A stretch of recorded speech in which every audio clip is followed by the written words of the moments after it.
Este vídeo é feito por fã. Caso tenha condições e deseje apoiar o autor e a editora, para que continuem com a publicação da obra, considere comprar a light novel pelos meios oficiais. Capítulo 75, O Último Rei. Parte 3. A uma distância da capital que algum viajante levaria cerca de 3 dias para atravessar, o exército do reino feiticeiro já podia ser avistado. Este relatório caiu nas mãos de Zanuck. Para enfrentar a ofensiva do exército do reino feiticeiro, todo o exército do reino se mobilizou sob o comando de Zanuck. Nas planícies, cerca de meio-dia de distância da capital real, o exército do reino já havia estabelecido um fronte ao receber notícias de que o reino feiticeiro estava invadindo a oeste. De acordo com seus planos de batalha, deveriam esperar o exército do reino feiticeiro lá. O fronte foi construído sobre uma ampla parte da estrada que fora bloqueada para este fim. Se o exército do reino feiticeiro continuasse em sua trajetória atual, isso seria o mais eficaz. No entanto, se o reino feiticeiro mudasse sua direção de aproximação, haveria a necessidade de formar um novo fronte. Embora estivessem preocupados com essa possibilidade, todos os relatórios indicavam que o reino feiticeiro ia de acordo com o planejado. Parecia que não precisavam se preocupar com essa possibilidade. No entanto, ninguém se alegrava por causa disso. O exército com o qual o reino que enfrentaria o reino feiticeiro era composto de recrutas vindos dos nobres, das milícias da capital e de homens capazes recrutados em meios aos refugiados. Não seria incorreto chamar esse exército de última esperança do reino. No total, havia mais de 400.000 homens. Ter formado um exército tão grande era algo digno de elogios, mas a realidade era que eles estavam raspando o fundo do tacho. Poucos tinham equipamento adequado, muitas pessoas só tinham porretes. Mesmo nessa situação, o moral estava alto. Porém, a razão disso era puramente porque eram como animais encurralados. Eles sabiam a extensão da crueldade que o reino feiticeiro havia demonstrado e, por isso, brandiram armas através da pura força de vontade, queriam proteger aquilo que mais amavam. Se essa coragem fosse danificada por qualquer coisa que fosse, o exército do reino certamente entraria em colapso instantaneamente. O tamanho do exército era uma arma em si. As longas alas de soldados emitiam uma pressão avassaladora sem que fizessem absolutamente nada. Então, com que propósito o exército do reino feiticeiro avançava direto para esse exército de 400.000? Mesmo aqueles não muito versados em táticas de batalha saberiam que enfrentar um exército tão grande de frente não era a melhor estratégia. Para o reino feiticeiro, sua melhor estratégia seria não fazer nada. Eles tinham um exército dos mortos, que não precisavam de suprimentos. Em comparação, a força de 400.000 do reino era semelhante a uma gigantesca e faminta fera. Contanto que consigam cercá-la completamente e apliquem a impressão necessária, essa imensa fera logo se condenará e morrerá de fome. Nada deteve o exército do reino feiticeiro, que marchava em linha reta, destruindo tudo em seu caminho. Ele sabia muito bem como o rei feiticeiro contemplava cada possibilidade, então era difícil imaginar que tivessem tudo até aqui sem nenhum objetivo em mente. O reino feiticeiro simplesmente estava confiante em sua vitória iminente. Para algo do porte do reino feiticeiro, isso não seria um comportamento imprudente. Para aquele que pôde derrotar um exército de 200.000 homens com uma única magia, tecnicamente o exército atual poderia ser eliminado com o uso de apenas 2 magias. É claro que Zanuck, como general, não queria acreditar que isso poderia acontecer. Ainda assim, as pessoas, especialmente os nobres, que acreditavam nessa possibilidade não eram exatamente uma minoria. Ele entendeu o porquê sugeriram que suas forças fossem divididas em grupos. Embora os grupos pudessem cair um a um, ao mesmo tempo, isso também evitaria a possibilidade de todo o exército sucumbir após uma única magia. Mas, eles não podiam fazer isso. Devido à perda devastadora que eles experimentaram durante a Batalha das Planícies Cátice, bem como a invasão atual pelo reino feiticeiro, o número de nobres capacitados a comandar um número tão grande de soldados e cavalaria era escasso. Dividir suas forças não criaria pequenas unidades de exército, mas sim transformaria a força de 400.000 soldados em 400.000 plebeus. Foi precisamente porque reuniram tantos homens, tantos conhecidos, em um lugar, que as pessoas tiveram a coragem de enfrentar o reino feiticeiro. Eles estavam ocupando esse fronte há 2 dias. Muito tempo fora necessário para essa preparação. Depois que os 2 lados fizeram suas formações, o exército do reino feiticeiro adotou uma atitude orgulhosa que dizia nitidamente: demos a vocês tempo suficiente para se prepararem. Suas forças eram cerca de 10.000, abarcando 34 de um deades. Este era um número minúsculo em face de 400.000 homens. Mas, em termos de força individual, o exército do reino feiticeiro, sem dúvida, possuía uma vantagem esmagadora. Vossa Alteza. Eu sei. Zanak respondeu prontamente ao ministro dos Assuntos Militares. Os movimentos do ministro eram rígidos, quase cômicos às vezes, devido à sua baixa familiaridade com a armadura que trajava. Mas Zanak não podia se dar ao luxo de apontar dedos, afinal, seria como o sujo falando do mal lavado.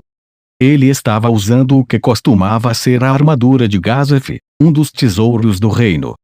Zanak sabia que isso em nada combinava com ele e tinha ciência do quão distante estava do homem que Gazef foi. Zanak, porém, estava agradecido por essa armadura mágica. Nos últimos dias, Zanak esteve ganhando peso devido a seus hábitos alimentícios sob estresse. Se não fosse a natureza mágica da armadura, ele teria que solicitar a um ferreiro para adicionar 1 polegada à área da cintura. Traga meu cavalo. Seguindo sua ordem, um cavalo foi levado à grande tenda de Zanak por um cavaleiro. Zanak precisou de bastante esforço para montar em seu cavalo favorito, que estava meio arisco desta vez. Ele não levou nenhum guarda-costas consigo enquanto marchava rumo à direção do exército do reino feiticeiro. Mesmo que ele trouxesse guarda-costas, se o rei feiticeiro quisesse matá-lo, os guarda-costas seriam completamente inúteis. Não eram capazes de servir como dissuasores. Foi por isso que andar sozinho seria, efetivamente, uma boa demonstração para os espectadores de sua coragem. Se ele fosse morto nesse meio tempo, isso serviria para manchar a imagem pública do rei feiticeiro. O herói de Hastise. Até que não é nada mal. Sem nenhum obstáculo, Zanak alcançou o ponto médio entre os 2 exércitos. Ele ativou um item mágico para amplificar sua voz. Eu sou o príncipe do reino Hastise, Zanak Valion Igana Hilivazelf. Desejo procurar uma audiência com sua majestade, o rei feiticeiro. Zanak não planejava lutar uma batalha de inteligência com o rei feiticeiro. As coisas já haviam chegado a um ponto em que isso era completamente sem sentido. Ele só queria descobrir que tipo de processo de pensamento levara o rei feiticeiro a fazer o que ele havia feito. Ainz examinou o fronte que seu exército havia formado a partir de uma tenda de lona de 3 lados. Mesmo que o exército do reino feiticeiro fosse composto por criaturas undeades que estavam alheias à fome e à fadiga, o fronte que formaram era muito menor do que um exército convencional teria. E de uma perspectiva objetiva, sequer havia necessidade de estabelecer um fronte e alguns até sugeriram isso para ele. No entanto, Ainz acreditava que construir um fronte também era uma experiência valiosa a ser ganha. Na verdade, dos vários frontes que eles já haviam formado, o que estava à sua frente parecia muito mais robusto do que seus predecessores. A princípio, esses frontes eram formados com a ajuda da magia de Mari, mas devido a uma razão específica, Mari foi delegado a simplesmente assistir os soldados construindo o fronte ao lado de Ainz. Aura também estava observando os soldados, mas parecia que ela estava apenas observando seus próprios servos. Não importa se era na construção de frontes ou tendas, a magia sempre poderia produzir um resultado de maior qualidade.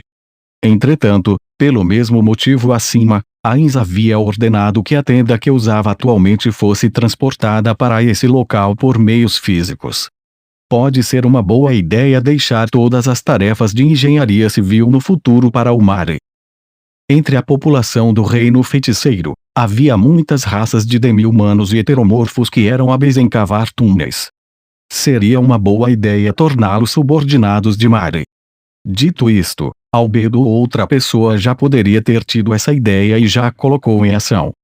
Se alguém já o fez, a documentação relevante já deve ter sido examinada por Ains.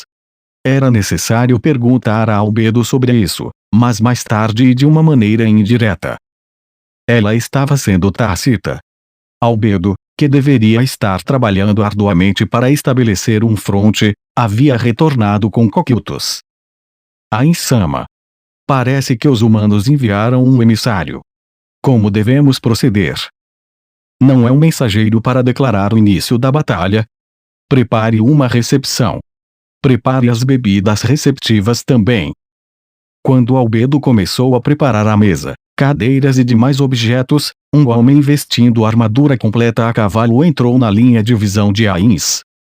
Ains reconheceu a armadura usada por aquele homem.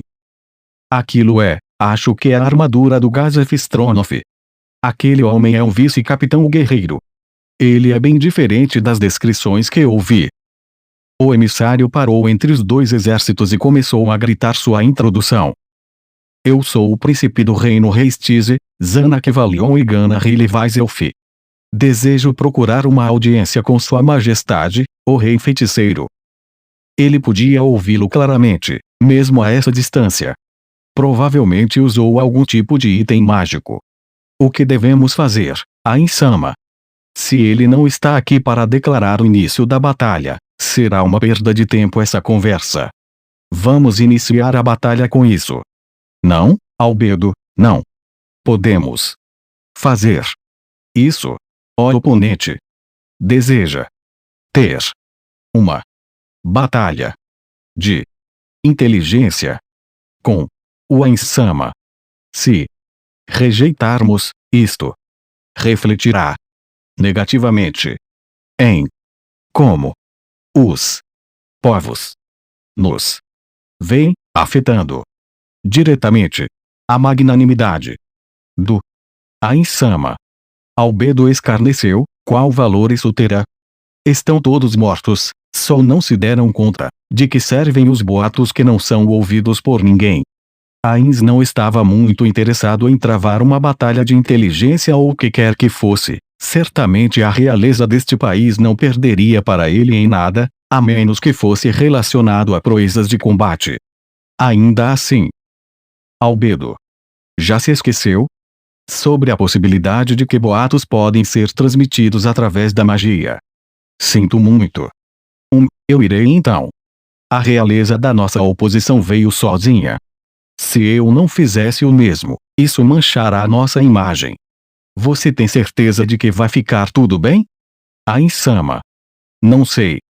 Aura, se eu sofrer lavagem cerebral ou controle mental, você deve usar o seu item Wound Class para me proteger. O item Wound Class de Ains estava guardado em Nazarick, por isso, se Aura usasse seu Depiction of Nature and Society nele, Ains ficaria preso no item. Dessa forma, mesmo que sofresse lavagem cerebral, eles não poderiam sequestrá-lo por meio de teletransporte ou outros métodos semelhantes. Deixa comigo. Respondeu Ains a Aura e deixou o fronte montando em um Soulyater. Ressaltando que, depois de praticar montaria, Ains parecia confiante ao fazê-lo. Ainda assim, por não ser um exímio montador, estava receoso em cometer algum erro na frente dos dois exércitos e por isso escolheu montar um Soulyater apenas por segurança. A outra parte estava esperando por Ains ao lado de seu cavalo. Por sua vez, Ains também desmontou do Soulyater ao chegar ao seu destino. Independentemente do quão ruim isso ficasse para ele, Ains blindou seu intelecto para retribuir aos outros o que eles haviam feito com ele. Seu oponente era um homem que pendia mais para o lado de um gordinho. Usava uma maquiagem forte para encobrir as olheiras. Prazer em conhecê-lo, Vossa Majestade, o Rei Feiticeiro. Me chamo Zanakevalion e Gana Rilevaiselfi. Prazer em conhecê-lo, eu sou o Rei Feiticeiro, Ains Ogoun. Estarei sob seus cuidados. Bem, uma conversa em pé não seria agradável. Ains lançou uma magia 2 vezes, produzindo dois tronos negros, um em frente ao outro. Por terem sido criados com magia, os dois tronos eram idênticos. Embora seja frio e pouco confortável, seria melhor nos sentarmos. Teria alguma contraproposta? Eu ficaria feliz em fazê-lo, Vossa Majestade. Quando os dois se sentaram nos tronos, Ainz lançou outra magia para criar uma mesa na cor preto brilhante entre eles. Mesmo Ainz conjurando magias no momento em que se conheceram, Zanak não parecia estar em guarda. Parecia que ele não tinha nenhuma intenção de assassinar Ainz. Depois, Ainz pegou 2 taças e um recipiente cheio de gelo de seu inventário. Aceita um pouco de água? Creio que álcool seria inadequado, dada a nossa situação atual. Se preferir, tenho suco de laranja também. Muito obrigado, Vossa Majestade. Apenas água está ótimo. Então, estamos prontos para a conversa. O que devemos discutir então? Talvez sobre a justificativa de nossa invasão. Isso não será necessário, Vossa Majestade. Estou mais interessado no motivo pelo qual o senhor insistiu em realizar atos tão hediondos. Por que recusou nossa oferta de rendição? Foi uma pergunta natural vindo de alguém nessa situação. Embora para Ainz, seus motivos fossem claros e justificados, para eles deve ter parecido um massacre sem sentido. Ainz acenou com a cabeça. Dado como as coisas acabaram, não havia mais sentido em esconder suas intenções. Ele começou a expor os planos do reino feiticeiro para Zanak. Como não ganhamos nada com isso?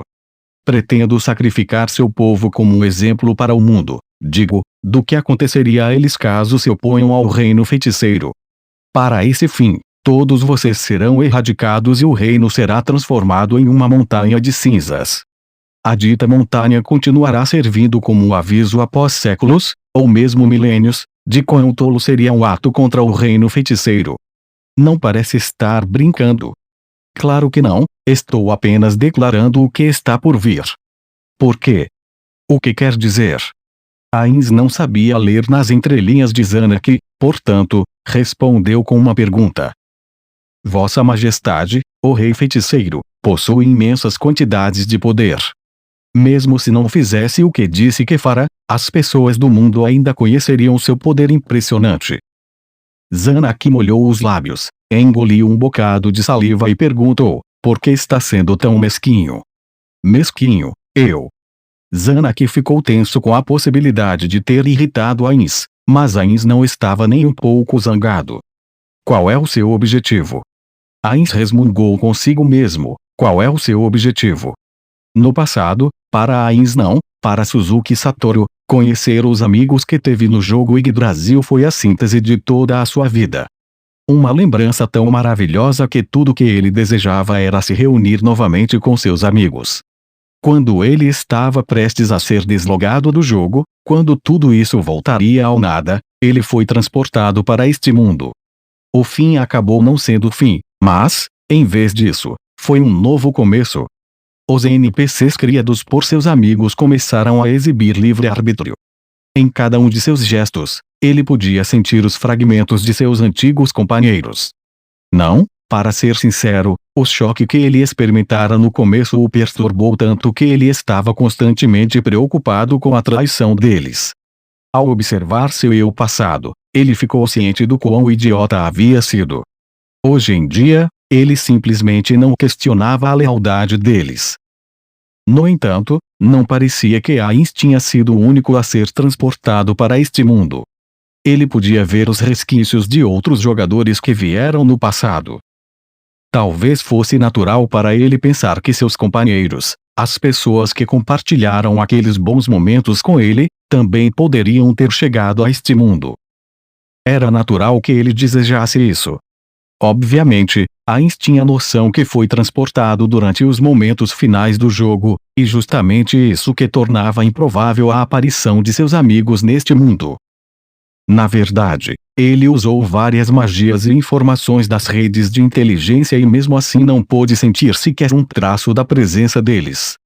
Porém, como ele não tinha provas concretas disso, a possibilidade de terem vindo ainda permanecia.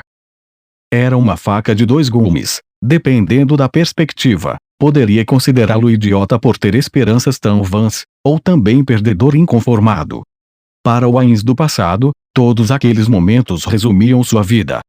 Mas agora esse sonho desaparecia gradualmente. Claro que seus amigos ainda eram importantes, mas agora, os NPCs também importavam. Eram essencialmente crianças que seus companheiros deixaram para trás. Ainz, como o único a ficar para trás, tinha o dever de protegê-los a todo custo. Por causa disso, Ainz estava disposto a sacrificar tudo para garantir que nenhum dano acontecesse aos NPCs. Para garantir que Nazarick nunca perecesse por forças externas, era preciso priorizar o empoderamento de todos os aspectos da organização. Chautier foi dominada por alguma entidade desconhecida no passado. Embora tivesse conseguido recuperar o controle sobre ela, se as coisas tivessem saído do controle, informações importantes sobre Nazarick poderiam ter chegado às mãos de estranhos. Consequentemente, poderia ter levado à destruição da guilda. Ele não podia permitir que algo assim acontecesse novamente. Qual é o meu objetivo? É sua pergunta. Eu procuro algo que é difícil, mas também fácil de obter. Tudo o que desejo é uma coisa singular. Ou seja, a felicidade. Felicidade. Zanak piscou repetidamente em surpresa. Ainz riu um pouco em resposta. Ele não achou que disse algo tão ultrajante. Não importa se é humano ou não, a busca da felicidade é o objetivo final, não é? Ainz parou com sua atuação pomposa e começou a conversar com Zanak como se ele fosse um amigo íntimo. Então pisaria na felicidade dos outros para alcançar a sua. Isso não é óbvio? Se a felicidade daqueles que considero queridos pode ser garantida, não me importaria em nada a felicidade alheia. Se for possível garantir a felicidade de seus súditos infligindo sofrimento aos cidadãos de outro país, o que faria? Abandonaria completamente a felicidade deles. São extremistas. Zanak se acalmou ao notar o tom de sua frase, abaixou a cabeça e disse: eu exagerei um pouco. Minhas desculpas, Vossa Majestade. Ainz voltou à sua personalidade de governante. Tudo bem, não há necessidade de se preocupar. Mesmo com o intelecto e o poder de Vossa Majestade, Rei Feiticeiro, não existem outros métodos possíveis para garantir a felicidade. Talvez, mas, talvez é tudo o que posso dizer. Se tivesse um método garantido para obter felicidade, qual seria a melhor opção? Buscar um método secundário inexistente ou seguir um método testado e comprovado? A deusa da sorte é careca atrás, era assim o provérbio. Zanak estava absolutamente incrédulo. Que deusa estranha! Perdão, não tive intenção de menosprezar a deusa em que acredita. Por favor, me perdoe. Haha, eu não me importo. Não era algo em que eu acreditava, apenas um provérbio de outro tempo. Muito bem, então, essa é a extensão de tudo. Para a felicidade de meus súditos, devo sacrificar seu povo. Esta é a base para esta guerra, agora entende? Creio que sim. Eu me compadeço com o desejo de Vossa Majestade. A busca pela melhoria do próprio país e uma garantia para a felicidade de seus compatriotas, isso poderia ser considerado a única responsabilidade de um governante.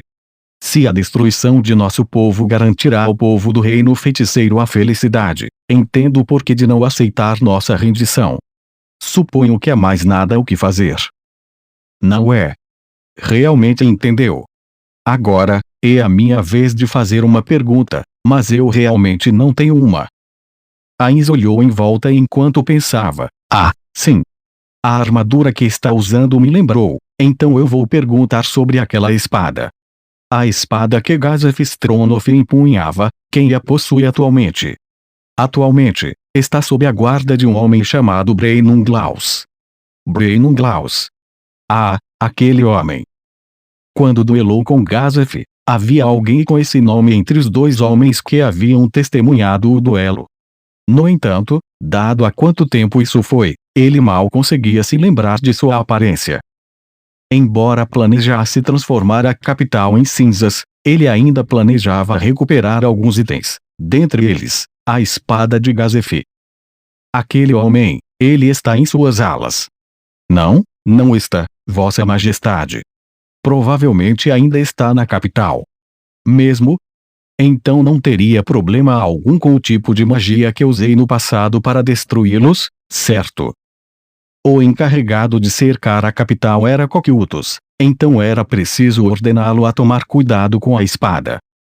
Embora não tenha intenção de desistir da batalha, ficaria eternamente grato se Vossa Majestade usasse alguma magia que infligisse o mínimo de sofrimento ao meu povo.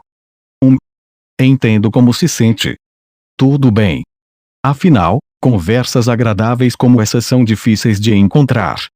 Sua pessoa em especial, tentarei matá-lo o mais gentilmente possível. Muito obrigado. Zanaki tinha um sorriso brilhante com o qual Ainz não pôde deixar de se surpreender. A coragem desse homem era bastante considerável. Se Ainz estivesse no lugar dele, ele seria capaz de fazer o mesmo? Acho que não. Como esperado de alguém com sangue real. Isso foi muito educativo. Zanaki pegou uma taça à sua frente e bebeu água em um único gole, como se não estivesse preocupado com algum possível veneno. Está delicioso, Vossa Majestade. Bem, espero que possa responder a uma última pergunta minha. Foi Vossa Majestade quem matou o meu irmão, ou foi um dos subordinados de Vossa Majestade? Seu irmão.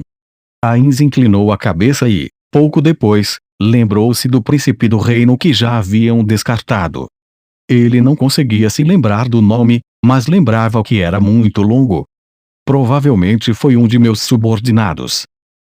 Isso é verdade, então ele estava morto, afinal, sinto que um peso enorme foi tirado dos meus ombros. Vossa Majestade, obrigado por me dizer. Suponho que é hora de nos despedirmos. Depois de dizer isso, Zanaki começou a andar em direção ao cavalo. Ainz caminhou em direção ao Souliater após recolher os itens, e então notou que Zanaki ainda esperava ao lado de seu cavalo. Ainz mentalmente se questionou por que ainda não havia subido no cavalo enquanto montava em seu Souliater. Somente depois que ele fez isso, Zanaki montou em seu cavalo. Entre um príncipe e um rei, era fácil dizer quem possuía o status mais alto, então provavelmente havia feito isso para evitar olhar para Ainz de uma posição elevada. Para Ainz, alguém que não havia estudado etiqueta equestre, esse era o protocolo adequado que a aristocracia deveria se esforçar para seguir.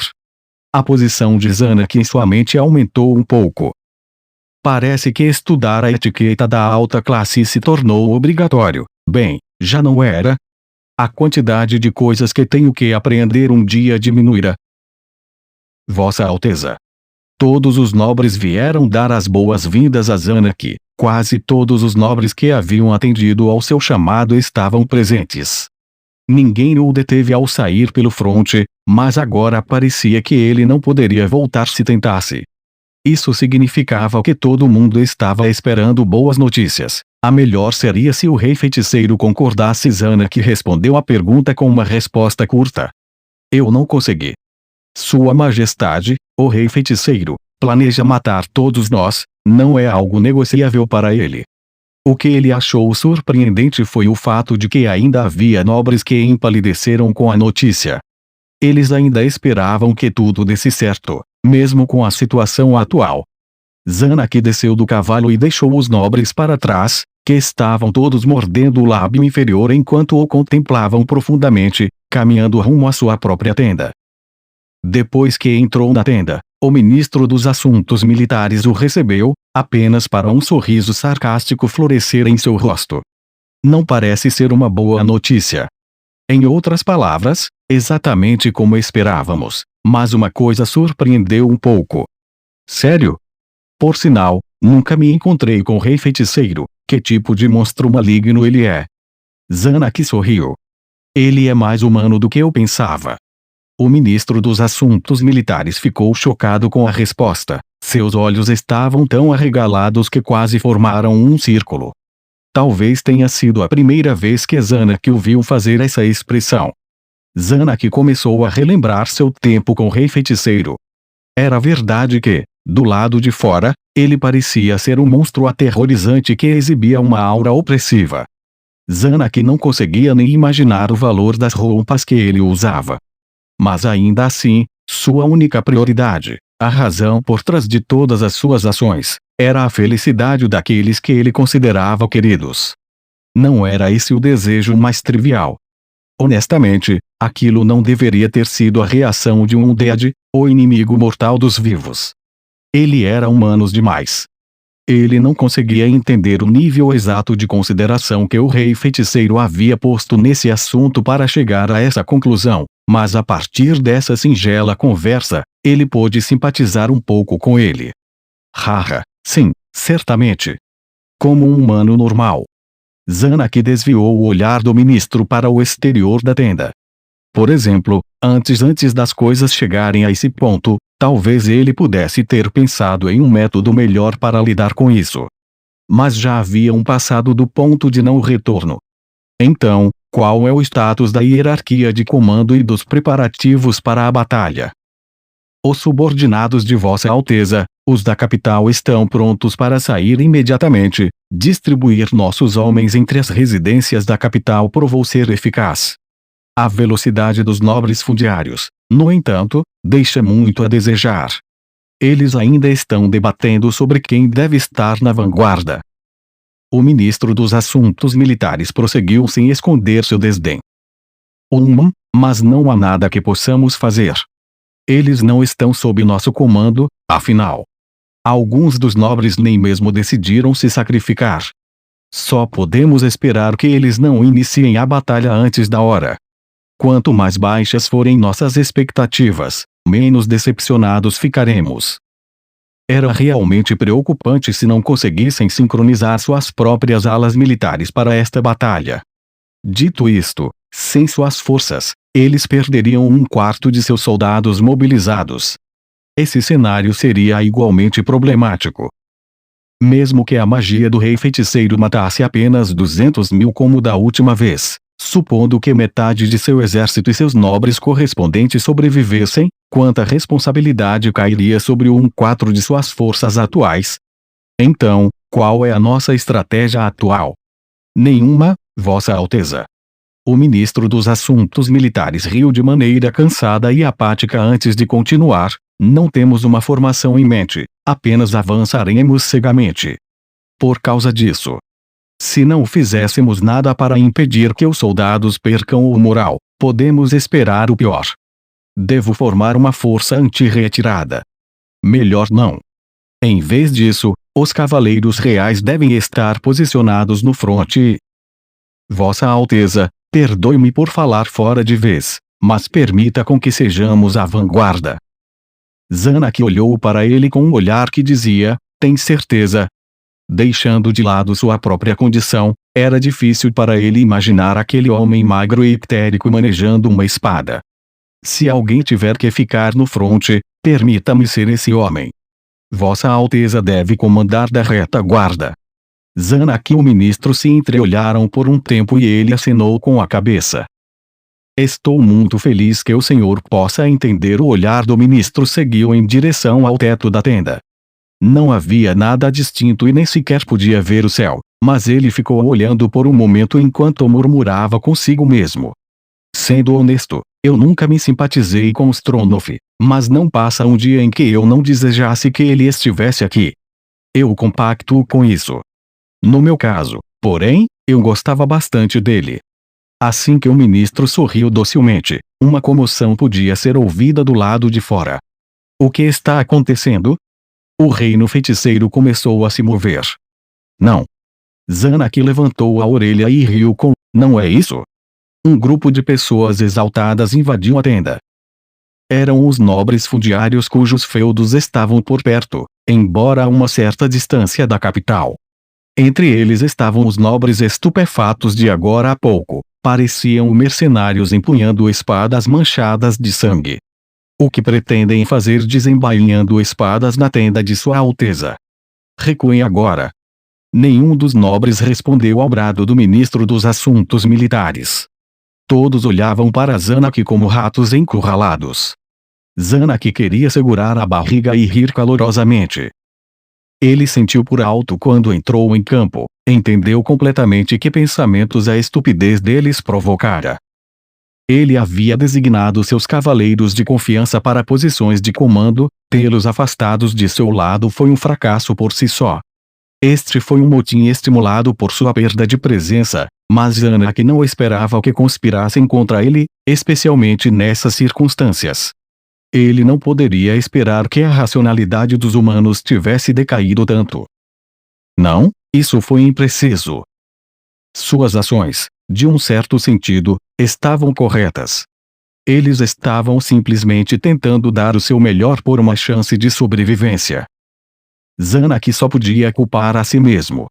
Ele não foi capaz de simpatizar com eles, ele não foi capaz de saciar seus escrúpulos, ele não foi capaz de uni-los sob a mesma bandeira. O que seu pai teria feito? Anak quase arruinou a seriedade de seu rosto com uma grande gargalhada. Recuem. Seus imbecis. Por favor, pare. Ministro. Mas. Vossa Alteza. Eu disse pare. Você quem deveria recuar. Eu não posso aceitar essa ordem. Ministro. Fim de linha, Vossa Alteza. Não adianta comprar tempo agora. Eu não planejava isso.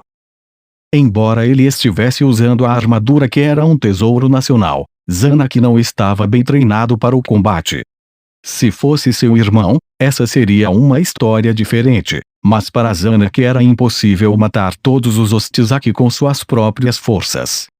Se essa traição não fosse vinda do calor do momento, mas tivesse sido bem planejada desde o início, ele não teria nenhuma chance de salvação. Ele olhou atentamente para eles e viu que estavam aterrorizados. Quão vergonhoso! Se eles realmente tivessem confiança própria, teriam mantido cabeça erguida.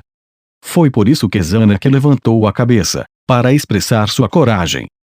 Então, o que é tão importante ao ponto de virem à minha tenda para conversar comigo? Não sabem o que significa sacar suas espadas ante minha presença. Claro, Vossa Alteza. Nesta guerra, peço que abdique. Anak sorriu.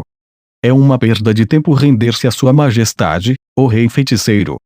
Ele disse claro e em bom tom que nunca aceitará nossa rendição.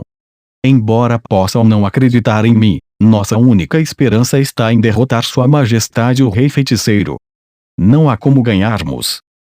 Um dos nobres murmurou e Anak concordou.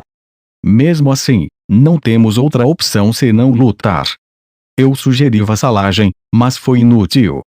Vou reiterar, nossa única esperança de sobrevivência é através da batalha. Talvez seja assim na visão de Vossa Alteza, mas, quem sabe? Se contribuíssemos, se fizermos por merecer, eles podem nos poupar, por favor, sacrifique-se para nos dar uma chance de viver. Os nobres começaram a se unir. Isso só começou porque alguns entraram no caminho do transporte de grãos do Reino Feiticeiro. Não devemos ser responsabilizados por eles. Vamos assegurar nossa lealdade ao Rei Feiticeiro. Para Anak, o que eles estavam dizendo não era diferente das bobagens ditas por nobres sobre seu cavaleiro ideal durante as cerimônias do chá. Ainda assim, ele entendeu a origem disso. Deixe-me dizer uma coisa, é inútil me presentear a ele. Eu, como membro da realeza, decidi lutar até o fim. Quem quiser morrer aqui, que tente. Que tragicômico. Encontrar o fim pela mão de seus iguais, uma piada de mau gosto. Não, ele deveria se considerar afortunado por esses tolos atingirem seus objetivos aqui. Certamente não poderão importunar sua irmã ou pai depois disso. Certo? Bem, sua irmã estaria salvo desses idiotas em virtude daquele guerreiro ao seu lado. Aqueles que desejam reivindicar minha cabeça, venham se tiverem coragem. Anak sacou a espada e ficou ombro a ombro com o ministro. Embora não confiasse em suas habilidades de esgrima, sua armadura compensaria isso. Anak olhou para os nobres, congelados no lugar. Que foi? Não queriam sangue? Então deveriam ao menos estarem prontos para sujar as próprias mãos, mesmo que seja para enfiar veneno garganta abaixo. Já não tinham se decidido. Os nobres se entreolharam. Eles nem sequer consideraram isso ridiculamente patético. Sua vida estava prestes a ser encerrada por desgraçados incompetentes a esse ponto. No frigir dos ovos, depois de terem testemunhado o poder militar do rei feiticeiro, deve ter sido o medo que os deixou tão míopes que sequer conseguiam ver a razão. Ele não estava apto para governar, afinal. Ele não tinha as virtudes de seu pai, o carisma de seu irmão ou o intelecto de sua irmã. Ele não tinha nada, mas por ele, tudo bem. Ele não desejava o trono acima de tudo, apenas queria que este reino fosse funcional. Era apenas isso. Prover a este país, seu povo e sua família. Dar-lhes felicidade. Neste momento, um dos nobres começou a chamar alguém do lado de fora da tenda e vários mercenários de aparência bruta entraram. Zanak torceu a língua e se lembrou da silhueta de seu irmão manejando espada. Ele imitou os movimentos de seu irmão e atacou os nobres. Na tenda de Ainz, Coquiltos, Aura e Mari estavam apenas discutindo o cerco à capital real quando Albedo, que deveria estar conduzindo a inspeção final das formações, entrou com uma expressão perturbada. O que aconteceu? Albedo respondeu ao seu olhar interrogativo. Ainz-sama, parece que houve comoção no campo do inimigo. Como é? Comoção? O que aconteceu? Ainz levantou-se e saiu da tenda. Parecia que havia algum tipo de baderna, ou era mais preciso dizer que uma luta havia começado. No final, um grupo de cavalaria emergiu do campo inimigo. Não parecia que eram vanguardas fora de passo. Enquanto Ainz os observava em silêncio, o grupo rapidamente alcançou o fronte do reino feiticeiro. Eram mercenários equipados com todo tipo de equipamento, além de alguns nobres. Um homem em seu primor, que tinha o ar da nobreza, se destacou do grupo. Aquele homem começou a gritar quase histericamente. O vento trouxe sua voz até Ainz. Tenho assuntos a discutir com Sua Majestade, o Rei Feiticeiro. Por favor. Zanak não estava entre eles. A comoção em seu acampamento e a pequena quantidade de nobres deste grupo disseram a Ainz tudo o que ele precisava saber. Albedo, conduza-os até aqui. Ele não olhou para Albedo que se curvava, mas voltou à sua tenda, onde sentou desanimadamente no trono temporário. Os 3 guardiões ficaram em silêncio ao lado de Ainz. Pouco tempo depois, 10 nobres foram trazidos por Albedo.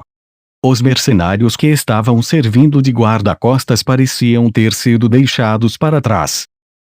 Eles ficaram chocados com a visão de Ainz em seu trono, mais chocados com a visão de Coquiltos ao seu lado e confusos com a presença de Aura e Mari. Façam o esperado diante daquele que está acima de todos nós. Os nobres do reino ajoelharam-se perto da entrada da tenda e abaixaram a cabeça em direção a Ainz. Levantem a cabeça. Disse Albedo, que agora estava ao lado de Ainz. É um prazer conhecê-lo, Vossa Majestade. O mais velho dos nobres começou a falar. Pela expressão dos outros, ele parecia ser o líder do grupo.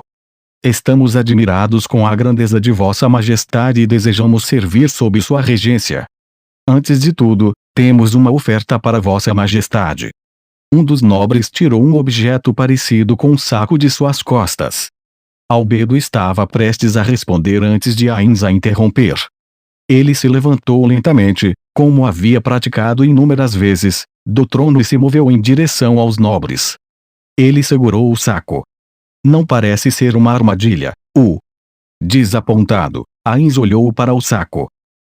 O cheiro de sangue emanava de dentro, ele já podia adivinhar do que se tratava. Ainz abriu para dar uma olhada dentro. Seus olhos encontraram os de Zanak. Ainz o observou detalhadamente. Eles tinham acabado de se conhecer, então era difícil dizer se aquilo era um sósia ou não. No entanto, dada a maneira como eles estavam agindo, era improvável que isso fosse a cabeça de um sósia. Ainz fechou o saco e voltou ao trono, entregando-a a Albedo e finalizando com dele o enterro apropriado. Ele já tinha muitos outros cadáveres que poderia usar para a criação de um Déades, não havia problema em poupar Zanak. Então, o que aconteceu com a armadura que ele trajava? Os nobres olharam para Ainz com expressões confusas ao ouvir a pergunta. Eles provavelmente pensaram que a cabeça de seu general era mais do que suficiente para receberem o prêmio. Como? Vocês não têm uma resposta para a pergunta de Ain-sama. Não. Sim, a armadura ainda deve estar no cadáver do príncipe, em sua tenda. O nobre que agira como seu representante rapidamente respondeu à fria pergunta de Albedo. É mesmo. Entendi. Vocês fizeram um bom trabalho. Todos os nobres responderam sim, senhor, com alívio florescendo em seus rostos, e todos abaixaram suas cabeças. Eu os recompensarei adequadamente por suas realizações. Então, o que desejam? Por favor, poupe a mim e minha família. Vossa Majestade, o Rei Feiticeiro. Juro minha lealdade absoluta a vós. De repente, o nobre atrás do representante começou a gritar, levando o representante incomodado a falar aos berros: ele também. Eu também. Vossa Majestade. Por favor, estenda a mesma misericórdia para mim também. Mais e mais eu também surgiram, e Ains acenou com as mãos magnanimamente para silenciar seus pedidos. Compreendo. Eu entendo completamente todos vocês. Todo mundo aqui deseja a mesma coisa, estou certo? Os nobres começaram a acenar com a cabeça intensamente. É apenas isso. Bem, então eu não vou matá-los. Albedo, envie-os a Neuronist. Como desejar. Vossa Majestade, e nossas famílias. Ains não ignorou um dos nobres que tentava sussurrar um pedido. Suas famílias também. Ains sorriu. Claro, não tinha como perceberem isso. Estenderei sua família de todos. Albedo, pergunte onde estão suas famílias e envie-as também. Sim, Ain-sama. Todos vocês, venham comigo. Os nobres foram levados da tenda por Albedo. Depois que se foram, Ains fez sinal para que Aura se prontificasse e deu a seguinte ordem: quem não desejar morrer, não os conceda a morte. Isso é uma ordem. Sim, Ain-sama. Ains segurou a mão de Aura quando ela estava prestes a sair. Aura ficou confusa, mas Ains completou com: mesmo se desejarem a morte, não lhes conceda por enquanto. Entendi. Assim que soltou sua mão, ela confirmou que ele não tinha outras ordens. Aura então correu atrás de Albedo. O olhar de Ains permaneceu fixo em suas costas enquanto ele dava ordens aos dois guardiões restantes. Eu perdi o interesse. Kokuto será o comandante, Mari, você será segundo em comando. Permito que vocês dois usem toda a extensão de suas habilidades. Não deixem nenhum cidadão do reino íntegro. Os dois responderam afirmativamente.